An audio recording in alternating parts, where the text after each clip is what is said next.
भैरव सिंह को कुछ लोग अपराध कर्मी कहते हैं, कुछ लोग उन्मादी कहते हैं। कौन आपके पीछे पड़ा हुआ है? मतलब प्रशासन परेशान करती है, कोई किसी अधिकारी से आपकी दुश्मनी है, कोई सेटिंग हो गया है, या फिर सरकार चाहती है कि भैरव रहे ही नहीं समाज में? टाइम वाइज कैलकुलेट करेंगे तो इन 5 सालों में जितना तीव्र गति से झारखंड में अपराध बढ़े और अन्य 28 राज्य में से किसी राज्य में इतने अपराध नहीं बढ़े। पुलिस के हिसाब से तो आप कुख्यात अपराधी हैं, क्योंकि आप पे सीसी लगता है। आप खुद को सामाजिक कार्यकर्ता बताते हैं। आपके विरोधी जो हैं वो कहते हैं कि ये उन्माद फैलाता है धर्म के नाम पर। आपके समर्थक कहते हैं कि ये हिंदू हृदय सम्राट है।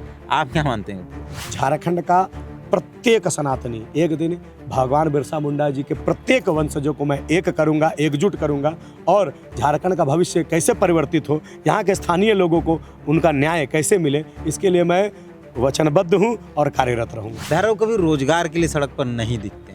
देखिए, सरकार से कभी भी डिमांड ये नहीं देखा गया कि जेपीसी की वैकेंसी निकालो, या फिर इन डिमांडों के लिए नहीं दिखते हैं। मैं बता रहा हूँ, कुछ धारा मेरे ऊपर एग्जिस्ट भी नहीं करती है। और मैं जिस समय यह घटना घटा, किसी से मारपीट हुई थी, मैं उस समय उस स्थान पे उपस्थित था। इसका भी ना कोई सबूत है, ना कोई गवाह है। समाज में हो रहे दुर्व्यवहारों, दुराचारों, अपराधों का विरोध करना क्राइम है तो मैं क्रिमिनल हूँ। अगर महिलाओं के ऊपर हो रहे अत्याचार का विरोध करना क्राइम है, अगर भारत माता की जय बोलना और जय श्री राम बोलना क्राइम है तो मैं क्रिमिनल हूँ। यूजीसी का एक मामला है, क्योंकि आप समाज के बीच जाते हैं, आप तमाम लोगों के बीच जाते हैं, आप आदिवासियों के बीच में भी जाते हैं, पिछड़ा वर्ग के छात्रों और युवाओं के बीच जाते हैं, अपने समाज के लोग। उसमें आपका क्या स्टैंड है? चातुर्वर्ण्यमया सिस्टम गुण कर्म विभाग सा, गुण और कर्म के हिसाब से लोगों का वर्ण विभाजित होता है, जाति विभाजित नहीं होता है। जाति नाम का कोई चीज़ नहीं होता, मैं जाति को नहीं मानता।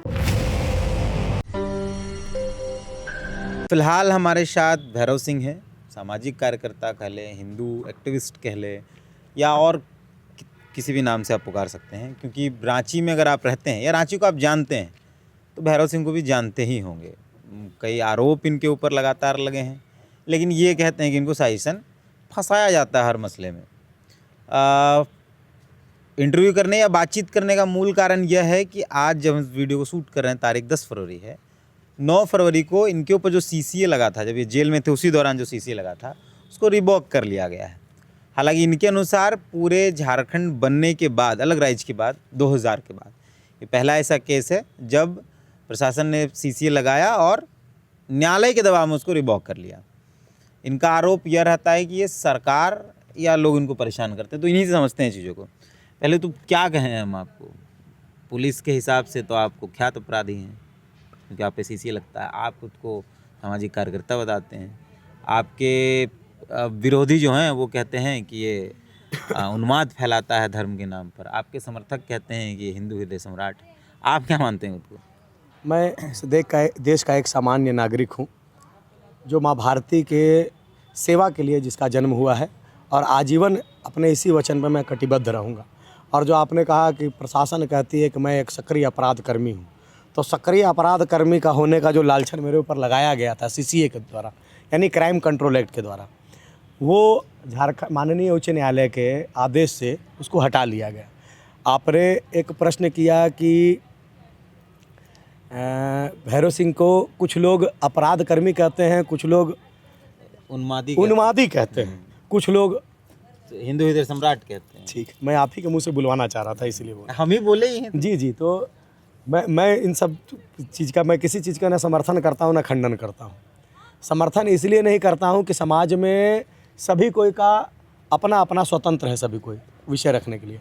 खंडन इसलिए नहीं करता हूँ कि आतंकवादी अपने आप को सही बताता है और फौजी अपने आप को सही बताता है। अब दोनों में सही और गलत कौन है, यह समाज की परिपक्वता पर निर्भर करता है कि हम लोग जानते हैं कि हमारा फौजी सही है और हम लोग जानते हैं कि आतंकवादी गलत है। तो इसी कारण मैंने कहा कि मैं ना खंडन करता हूँ और ना मैं समर्थन करता हूँ। मैं पूर्ण रूप से समाज के प्रति समर्पित रहने का संकल्प मैंने बाल्यकाल में ही ले लिया था और उसी के प्रति अभी भी कटिबद्ध हूँ, आजीवन ऐसा ही रहूँगा। आप बता रहे थे अपने प्रेस कॉन्फ्रेंस में 40 आसपास आपके ऊपर केसेस हुए हैं। ऐसा मैंने कभी नहीं कहा कि मेरे ऊपर 40 केसेस हुए हैं। लोग बोल रहे थे, आप ही लोग के जो मीडिया साथी जो है, तथाकथित आपके जाति के लोग जो थे, मीडिया का एक अलग जाति हो गया है, तो वो लोग कह रहे थे, लेकिन ये सत्य है कि मेरे ऊपर कई केसेस हुए हैं। अभी तक आपकी जानकारी में कितने केसेस हुए हैं? अब देखिए, बेल ले भी लिए या आप देखिए एक्विटल हो गया? देखिए 14-15 ऐसे केसेस होंगे, लगभग केसेसों में बरी हो गया हूँ। अभी जिस केस में मैं जेल गया था, यानी कि 125/25 थाना चूटिया, उसमें भी आप अगर उसका केस के जा करके डिटेल पढ़ेंगे, ये मैं नहीं बोल रहा हूँ, झारखंड लोअर कोर्ट के जो जज साहब है उनका, सॉरी हाई कोर्ट के जज साहब है उनका स्टेटमेंट है कि मेरे ऊपर जो अब लगाए गए थे क्या बोलते हैं इसको, धाराएं लगाई गई थी, वो कहीं से रूप से सार्थक नहीं होती, सभी निरर्थक है। और इसमें कुछ कुछ धारा मेरे ऊपर एग्जिस्ट भी नहीं करती है। और मैं जिस समय यह घटना घटा, किसी से मारपीट हुई थी, मैं उस समय उस स्थान पे उपस्थित था, इसका भी ना कोई सबूत है ना कोई गवाह है। तो आप सोच सकते हैं कि केस कितना झूठा होता है। चुटिया में वो पार्किंग वाकिंग वाला जो जी मामला जी जी जी पार्किंग को लेकर भी बहुत विवाद नहीं, रहता है। देखिए क्या है ना कि मुझे यह घटना की सूचना ही घटना के दूसरे दिन मिली कि इस प्रकार का कोई घटना हो गया है। और मेरे पास मैं प्रतीक्षा कर रहा था कि कोई नोटिस आएगा, क्योंकि कानूनी प्रक्रिया है कि अगर आपके ऊपर कोई एफआईआर करता है तो पहले आपको नोटिस दिया जाता है, आपको अपने विषय को, अपने पक्ष को रखने का समय दिया जाता है। लेकिन ना मुझे नोटिस दिया गया, ना मुझे अपने विषय को रखने का समय दिया गया। और मुझे कहाँ से उठा लिया गया, अरेस्ट कर लिया गया, पंडरा थाना से 19 जुलाई 2025 को। और मैं उस समय क्या करने गया था पंडरा थाना कि 19 जुलाई 2025 के लगभग 12-13 दिन पहले पंडरा ओपी क्षेत्र की ही एक 12 साल की बच्ची को 4 लोगों के द्वारा अपहरण कर लिया गया था। जब उसको वापस किस प्रकार लाया जाए, इसके लिए हम लोग प्रयासरत रहे थे। वापस जब पुलिस के द्वारा उसको, अपराधियों को पकड़ लिया जाता है, बच्ची को वापस लाया जाता है, तब हमें पता चलता है कि या तो लव जिहाद का मैटर है, लव जिहाद के तहत उसको फंसाने का प्रयास किया गया और उसका ब्रेन वॉश करके उसको यहाँ से ले गया गया। और उस बच्ची की सुरक्षा के लिए विषय उठाने के लिए मैं थाना जाता हूँ, थाना प्रभारी से आग्रह करता हूँ कि बच्ची को 164 बयान का पहले माँ बाप को एक बार देखने दीजिए, ताकि उनको संतुष्टि हो जाए कि हमारी बेटी जो है वापस आ गई है। ये करना क्या गलत है? माताओं बहनों की सुरक्षा का विषय उठाना क्या गलत है? मैं तो आंदोलन कर रहा था, मैं तो प्रश्न पूछने गया था, और थाना से मुझसे अरेस्ट करके जो है जेल भेज दिया जाता है। क्यों? इसी चुटिया वाले केस में? जी, और यह चुटिया वाला जो केस था 19 जुलाई से लगभग 1-1.25 महीना पहले की घटना थी। मुझे कोई नोटिस नहीं दिया गया, मुझे कोई सूचना नहीं दी गई कि मेरे ऊपर इस प्रकार का केस हुआ है। तो मैं न्यायालय के सामने अपना पक्ष रखता, लेकिन मुझे मौका ही नहीं दिया गया। कौन आपके पीछे पड़ा हुआ है? मतलब प्रशासन परेशान करती है, कोई किसी अधिकारी से आपकी दुश्मनी है, कोई सेटिंग हो गया है, या फिर सरकार चाहती है कि भैरव रहे ही नहीं समाज में? देखिए, इसका प्रश्न का उत्तर मेरे से ज़्यादा अच्छा आप लोग जानेंगे, यानी कि पत्रकार लोग जानेंगे। आपका सूचना तंत्र हम लोगों से 100 गुना ज़्यादा मजबूत उत्तर है। जानते हैं, लेकिन वो तो बोल नहीं देंगे, फिर आप उस पर कुछ बोल नहीं पाएंगे। नहीं, देखिए, मैं यही जानता हूँ कि वर्तमान झारखंड में जो भी सनातन धर्म के समर्थन में उतरेगा, लव जिहाद के विरोध में उतरेगा, लैंड जिहाद के विरोध में उतरेगा, माताओं बहनों की सुरक्षा को लेकर के जो बढ़ रहे अपराध हैं उनका विरोध करने के लिए रोड में उतरेगा, युवाओं के रोजगार को लेकर के जो प्रश्न पूछने के लिए सरकार से रोड में उतरेगा, जो सक्रिय अपराध बढ़ रहा है, क्राइम ग्राफ झारखंड का ऑल ओवर इंडिया में अगर टाइम वाइज कैलकुलेट करेंगे तो इन 5 सालों में जितना तीव्र गति से झारखंड में अपराध बढ़े और अन्य 28 राज्य में से किसी राज्य में इतने अपराध नहीं बढ़े हैं, तो इनका विरोध करने के लिए मैं जाता हूं। अब आप समझिए कि मेरे विरोधी वही हो सकते हैं जो अपराधियों के समर्थक हो, जो देश विरोधियों के समर्थक हो, जो समाज में लोकतंत्र का सम्मान करते हैं और उनके विरोधियों का समर्थक हो, वही मेरे विरोध में खड़ा रहता है। आपने जिहाद की बात की, लैंड जिहाद, लव जिहाद, बाकी जो आपने एक साथ रोजगार की बात, भैरव कभी रोजगार के लिए सड़क पर नहीं दिखते हैं। देखिए, सरकार से कभी भी डिमांड ये नहीं देखा गया कि जेपीसी की वैकेंसी निकालो, या फिर इन डिमांडों के लिए नहीं दिखते हैं। मैं बता रहा हूँ, आप जा करके मेरा सोशल मीडिया अकाउंट आप चेक कीजिएगा, भैरव सिंह रांची, सिंपल है। ईमेल आईडी मेरा bhairavsingh3@gmail.com।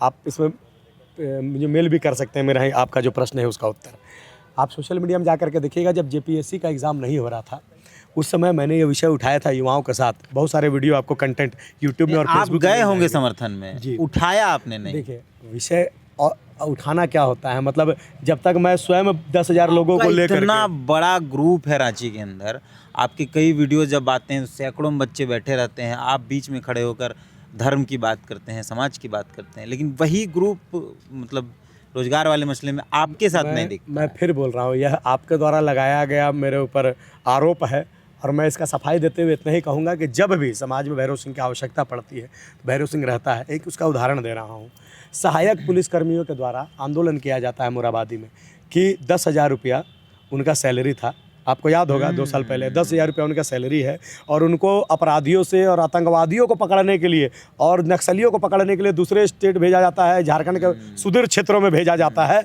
और उसका जो आने जाने का भाड़ा भी है वो भी वो स्वयं व्यय करते हैं, सरकार वो भी नहीं देती है। उनके समर्थन में भैरव सिंह वहाँ गया था, उनके सहायता के लिए जितने राशन की व्यवस्था चाहिए थी, सुलभ शौचालय, जो महिला कुछ प्रेग्नेंट महिलाएं थी उसके लिए सुलभ शौचालय किस प्रकार नगर निगम के द्वारा शौचालय का व्यवस्था किया जाए, इसके लिए मैंने प्रयास किया, उनके भोजन पाने का प्रयास किया, उनके आंदोलन में मैंने साथ रहा, उनका विषय उठाने का काम किया। तो ये भी रोजगार का विषय उठाना हुआ कि नहीं। जेपीएससी जब नहीं हो रहा था, उस समय एग्ज़ाम नहीं हो रहा था, उस समय भी यह विषय उठाने का मैंने ही काम किया था। और सभी युवा जब इस प्रकार के बात कर रहे थे कि भैया इस प्रकार का कार्यक्रम जो है सरकार को योजना बना करके त्वरित कार्रवाई करते, ये पूरे साल में कार्यकाल में 2.5 बार हुआ है।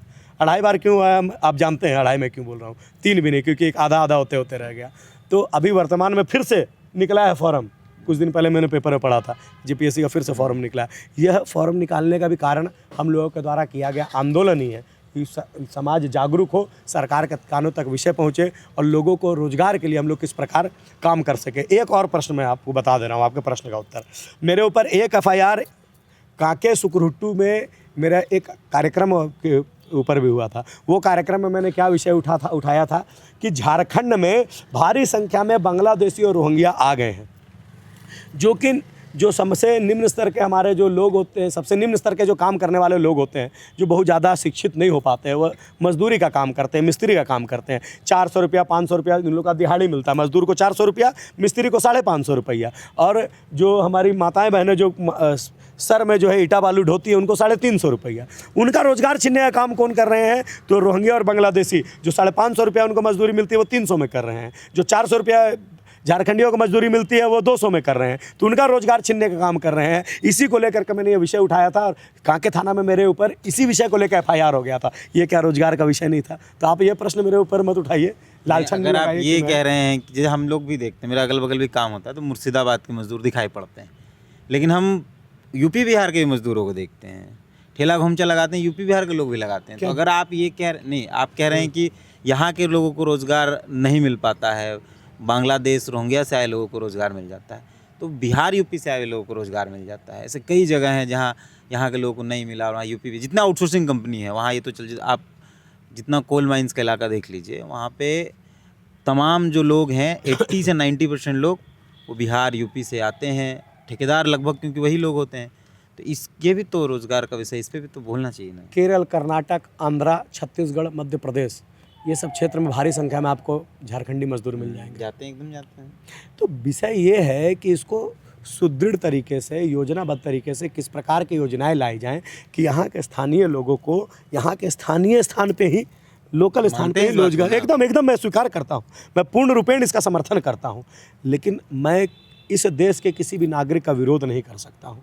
रोजगार कोई भी काम करने के लिए कहीं भी जा सकता है, लेकिन हमें ऐसी व्यवस्था करनी चाहिए कि झारखंड के स्थानीय लोगों को रोजगार ढूंढने के लिए बाहर ना जाना पड़े, उनको रोजगार यहीं मिल जाए। क्योंकि याद रखिए कि इस क्षेत्र में जिनका घर खाली करा करके, जिनके पूर्वजों को क्षेत्र से उजाड़ करके और उसी ज़मीन से अगर कोयला निकाल रहा है, और उस कोयला को कोई विदेशी आदमी आकर, विदेशी कंपनी आके, या मल्टीनेशनल या नेशनलाइज कंपनी आके और करोड़ों कमा रहा है, और जिसका ज़मीन पे वह कोयला निकला है उसको 2 वक्त का खाना भी अगर नहीं मिल रहा है, तो इस चीज़ का विरोध करना ही चाहिए। गोड्डा का कोयला निकाल के अडानी बांग्लादेश को बिजली दे रहे हैं, तो इस पे भी तो हमको लगता है आपको थोड़ा मुखर होना चाहिए। देखिए, मैं एक बात एकदम क्लियर कर देना चाहता हूँ, गोड्डा के स्थान से अगर कोयला निकल रहा है तो वहाँ का कोयला निकालने वाला भी गोड्डा का स्थानीय लोग होना चाहिए।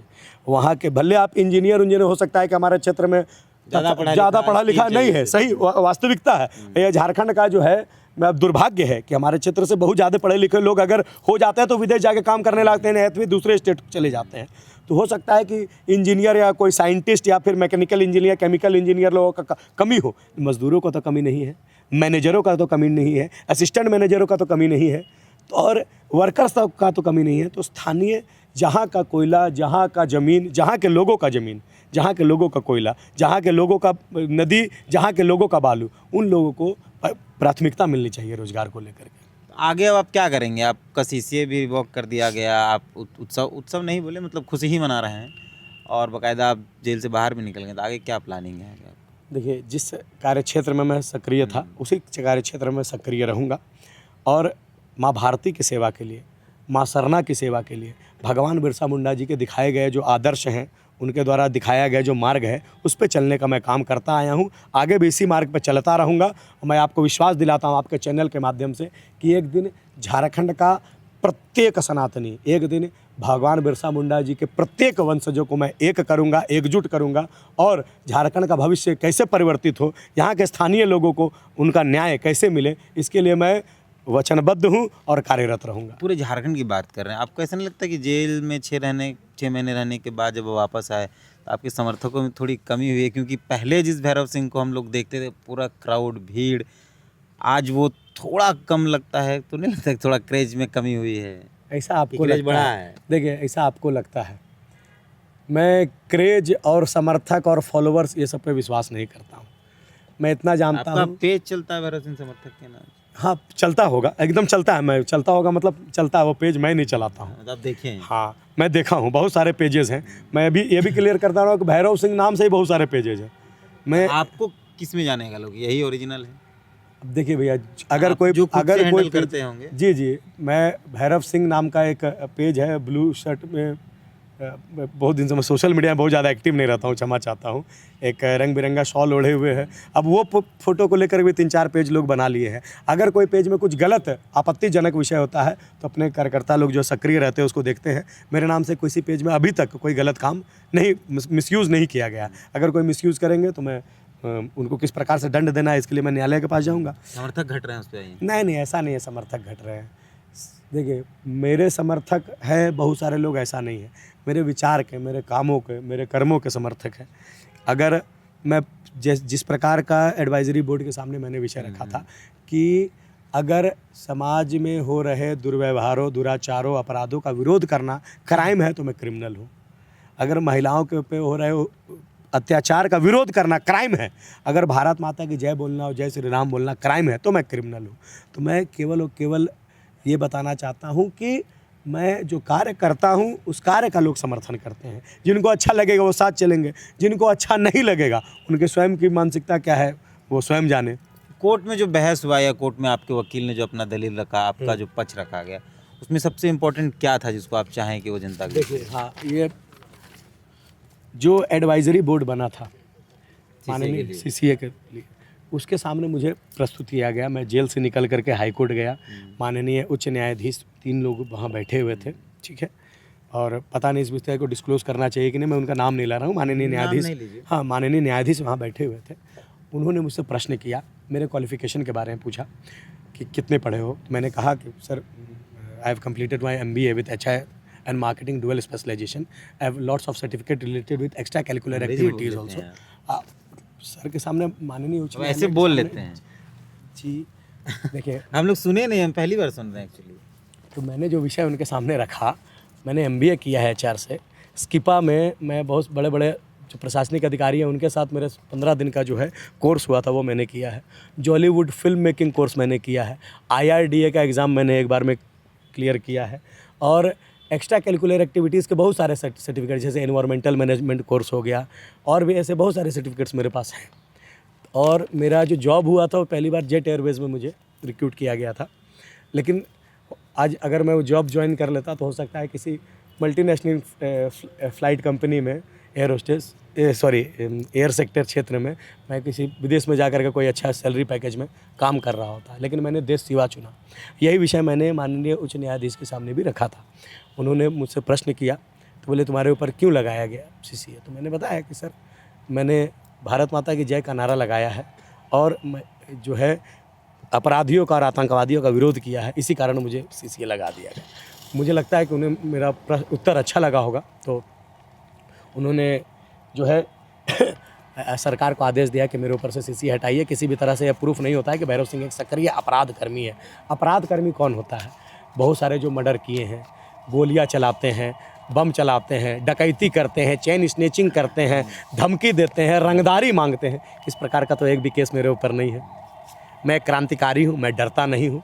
मैं लड़ता हूँ, जन्म से लड़ता रहा हूँ, जब तक जीवित रहूँगा तब तक लड़ता रहूँगा। देश विरोधियों के विरोध में, माँ भारती के जो विरोधी है उनके विरोध में, झारखंड के जो विरोधी है उनके विरोध में। एक अंतिम सवाल है, शायद विवादित हो जाए, अगर आपको लगता है उसका जवाब देना चाहिए, दीजिएगा, नहीं देना नहीं दीजिएगा, कोई ज़बरदस्ती नहीं। फिलहाल एक मामला पूरे देश के अंदर चल रहा है, हालांकि वो न्यायालय में है, यूजीसी का एक मामला है, क्योंकि आप समाज के बीच जाते हैं, आप तमाम लोगों के बीच जाते हैं, आप आदिवासियों के बीच में भी जाते हैं, पिछड़ा वर्ग के छात्रों और युवाओं के बीच जाते हैं, अपने समाज के लोग, उसमें आपका क्या स्टैंड है? देखिए जो कर सकते हैं अगर आप नहीं, जो यूजीसी का आपने प्रश्न उठाया उसका उत्तर आपने स्वयं दे दिया। आपने स्वयं समाज को बांट दिया कि मैं निम्न स्तर के लोगों के पास जाता हूँ, ऊंचे स्तर के लोगों के पास जाता हूँ, आदिवासियों के पास जाता हूँ, सभी वर्णों के पास जाता हूँ। तो वर्ण को डिवाइड करने का काम तो आप ही कर दिए। मैं फिर बोलना चाहता हूँ, कुछ देर पहले मैंने बोला था कि भगवान कृष्ण ने गीता में कहा है, चातुर्वर्ण्य मया सिस्टम गुण कर्म विभाग सा। गुण और कर्म के हिसाब से लोगों का वर्ण विभाजित होता है, जाति विभाजित नहीं होता है। जाति नाम का कोई चीज़ नहीं होता। मैं जाति को नहीं मानता हूँ, मैं जाति को नहीं मानता। मैं इतना जानता हूँ, मैं माँ भारती का पुत्र हूँ, माँ सरना का पुत्र लेकिन हूँ। आपके नाम में सिंह लगता है तो उससे जाति ही तय होती है। देखिए, अब एक बात बताइए, भगवान श्री रामचंद्र जी का क्या टाइटल था? राम सिंह, राम मिश्रा, राम महतो, राम मुंडा। भगवान कृष्ण जो थे, महाभारत के जितने पात्र थे, आपने सुना है क्या कि अर्जुन मुंडा नाम था और भीम महतो नाम था और नकुल त्रिपाठी नाम था और सहदेव सिंह नाम था? तो ये क्या है कि जो टाइटल लेने वाला व्यवस्था है वह बहुत बाद में ईजाद किया गया और लोगों को, हाँ नहीं, देखिए छोड़ने का मैं छोड़ा हुआ हूँ, मेरे नाम के साथ सिंह। देखिए, क्षत्रिय होता क्या है? बहुत सिंपल सा बात, जो समाज के लिए लड़ता है वह क्षत्रिय होता है। मैं जब घर में रहता हूँ, सुबह जब स्नान करता हूँ और अपने नित्य क्रियाओं से निवृत्त होता हूँ, मैं शूद्र रहता हूँ, मैं अपना सेवा स्वयं कर रहा हूँ। मैं जब परिवार के लिए रोजी रोटी कमाने के लिए निकलता हूँ तो मैं वैश्य हो जाता हूँ। समाज के प्रतिष्ठा को लेकर के, राष्ट्र धर्म को लेकर के जब मैं लड़ने निकलता हूँ तो मैं क्षत्रिय हो जाता हूँ। और जब मैं मंदिर में आरती करता हूँ, हनुमान चालीसा का पाठ करता हूँ, उस समय मैं ब्राह्मण हो जाता हूँ। इसलिए जो यूजीसी का प्रश्न आपने पूछा है, यह मुझे माननीय प्रधानमंत्री जी के नेतृत्व पर पूर्ण विश्वास है कि किसी भी हालत में वो समाज को बंटने नहीं देंगे। और ये मामला उच्च न्यायालय में है। जिस प्रकार न्यायालय के द्वारा ही भगवान श्री रामचंद्र जी का मंदिर बना, उसी प्रकार सर्वोच्च न्यायालय के द्वारा ही इस विषय का भी समाधान आ जाएगा। और आप निश्चिंत रहिए, समाज किसी भी हालत में नहीं बटेगा।